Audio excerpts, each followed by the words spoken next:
Bonjour à tous et bienvenue sur La Troisième Voie, donc ma chaîne YouTube, je m'appelle Crow, et aujourd'hui on va parler d'un truc qui paraît essentiel en spiritualité et qui est parfois très bien expliqué, mais souvent assez mal compris et surtout assez mal pratiqué, j'ai envie de dire, par les gens formant la société. Je parle de l'amour. Et c'est un grand mot, l'amour. Ça fait appel à beaucoup de notions dont beaucoup ont été assez, je vais pas dire perverties, mais assez modifiées, assez filtrées par, par l'ego, par le temps, par l'interprétation que les gens en font. Et on a tendance à comprendre beaucoup de choses derrière l'amour. On a tendance à se donner mutuellement beaucoup de conseils. Là où s'il y a bien un domaine sur lequel on ne peut pas donner de conseils, c'est l'amour. On ne peut pas vraiment donner de conseils parce que c'est très très individuel. Chacun vit son et ses amours à sa façon. Et il n'y a pas qu'une seule façon d'amour pour une seule façon d'aimer pour une personne. Il y a autant de façons d'aimer une personne qu'il y a de personnes pour chacun. Donc ça fait beaucoup d'amour différents. Mais il y a des règles, et en particulier une qui définit très littéralement ce qu'est l'amour pur, je vais dire. Euh, les autres sont pas aussi purs que celui dont je vais parler, parce qu'ils vont venir, ils vont naître d'une place généralement et obligatoirement de toute façon, d'émotion et de possessivité, souvent. D'où la question, est-ce que la jalousie est-elle... j'ai que la question en anglais là, healthy or not, c'est-à-dire est-ce qu'elle est saine ou est-ce qu'elle ne l'est pas. Bon, la question concrètement, si on veut vivre un minimum dans une certaine sérénité, clairement elle ne l'est pas, c'est même pas une, c'est même pas une énigme, mais c'est le principe de est-ce qu'on aime avec le cœur, vraiment, ou est-ce qu'on a un intérêt, on éprouve un intérêt envers quelque chose. Donc c'est un intérêt de plein de sortes, hein. Ça peut être un intérêt intellectuel, un intérêt de type possessif, un intérêt...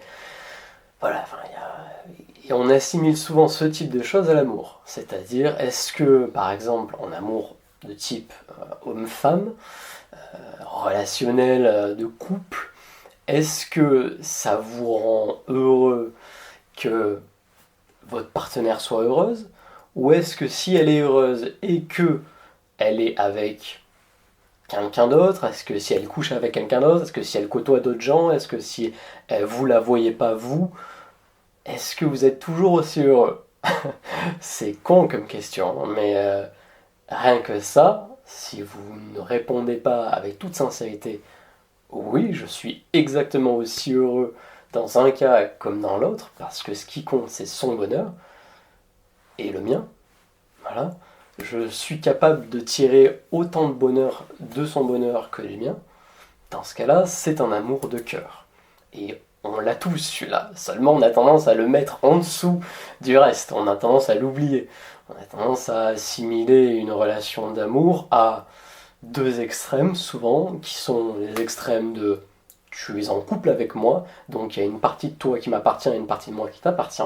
Donc si on fait les choses, c'est à deux, et on construit quelque chose à deux, et petit à petit, le couple devient une entité qui absorbe l'individualité des deux personnes. Ce qui crée de manière inévitable et absolue, généralement, des soucis à moyen et long terme. Et des fois à court terme, si la passion émotionnelle n'est pas assez forte pour supporter l'illusion, j'ai envie de dire. Mais c'est quelque chose par lequel on apprend énormément, donc c'est pas une mauvaise chose en soi, au contraire. Hein. C'est quelque chose par lequel on a souvent envie et besoin de passer, et on évolue après dans quelque chose d'un peu plus... voilà.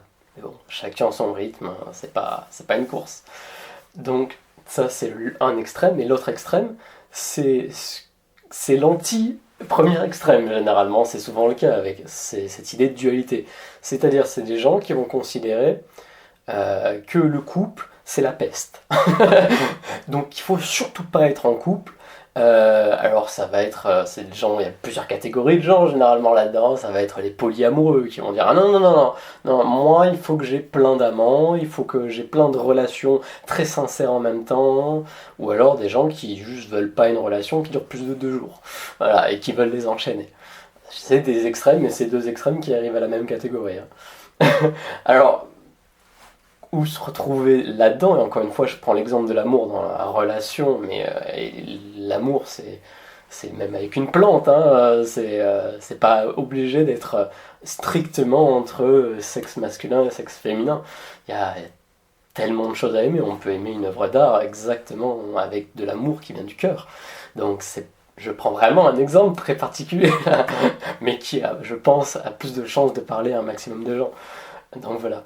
Euh, Là, ici, on ne cherche pas le juste milieu, encore une fois, la voie de l'esprit là-dedans, c'est de considérer que les deux ont leur place, euh, mais que c'est pas vraiment là où il faut regarder. Là où, pas où il faut, c'est pas là où il y a le plus à tirer de leçons, en tout cas. Euh, Là où j'ai vraiment, entre guillemets, compris et décidé d'appliquer dans ma vie, encore une fois, parce que le comprendre intellectuellement, ça ne sert à rien. Enfin, ça sert à rien, ça sert à faire un premier pas. Mais si vous ne faites pas les autres, vous atteindrez jamais ce que vous souhaitez. Donc c'est le principe, c'est un processus, hein. Euh, c'est quand j'ai lu une phrase qui, je crois, la première fois que je l'ai lu, je l'ai lu de Paul Coelho. Voilà, donc je connais pas ce type, je connaissais pas avant, je connais pas maintenant, peu importe, c'est juste sa phrase, et je l'ai retrouvé ailleurs dans les enseignements de Merlin, peu importe. Euh, dans d'autres formes, en tout cas. Et qui disait tout simplement aimer, c'est libérer. Voilà. Dans d'autres formes, je l'ai trouvé aussi sous le sens de l'amour se trouve là où on s'y attend le moins, c'est-à-dire dans le détachement. Donc la notion de détachement, elle est très très importante. Et c'est directement accolé à la notion de libération, hein, de détachement. Parce que rien que dans le sens de ce mot, vous pouvez comprendre l'ampleur, entre guillemets, du sens qu'il y a derrière. On a tendance à dire détachement, désintérêt déjà, ce qui est complètement l'inverse en réalité, hein. Le détachement, c'est littéralement, euh, le fait d'enlever les liens coercitifs entre deux choses. D'accord? Donc on peut très bien avoir énormément d'intérêt envers quelqu'un, énormément d'amour, et en être totalement détaché. C'est-à-dire ne pas s'assimiler à cette chose. Et ne pas laisser cette chose s'assimiler à vous. D'accord? Enfin, laisser si elle en a vraiment envie. C'est pas à vous de leur empêcher.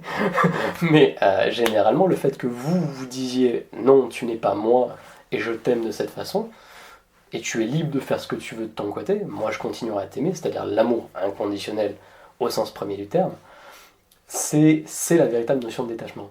De la même façon qu'on aime de manière naturellement détachée son enfant en général, sauf certains cas, peu importe. Mais l'exemple, en tout cas, l'idée qu'on a de la façon dont on aimerait aimer son enfant, c'est lui donner tout ce qu'on a et puis le voir s'envoler et devenir heureux. Mais ça, c'est effectivement la véritable notion de l'amour. Après, dans les faits, on ne le fait pas. Enfin, la plupart du temps, les parents vont s'attacher à leurs enfants, et bon, ça fait partie du processus un peu de l'ego, etc. Mais bon, on parlera de ça dans une autre vidéo.